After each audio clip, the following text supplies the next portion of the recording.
बदी बदोबदी मौका।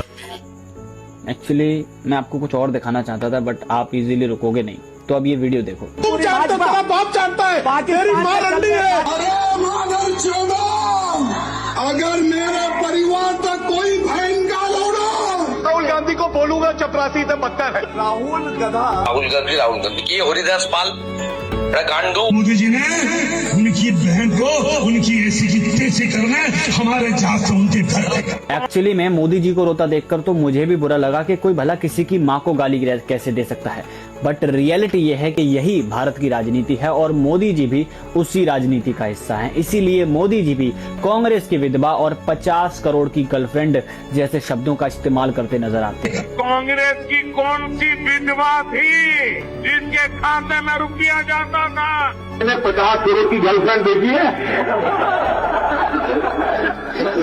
50 करोड़ की गर्लफ्रेंड। और आज आपको बहन बेटियां याद आ रही हैं। आपको ये बहन बेटियां तब क्यों नहीं याद आई थी जब मणिपुर में महिलाओं को नंगा घुमाया गया था।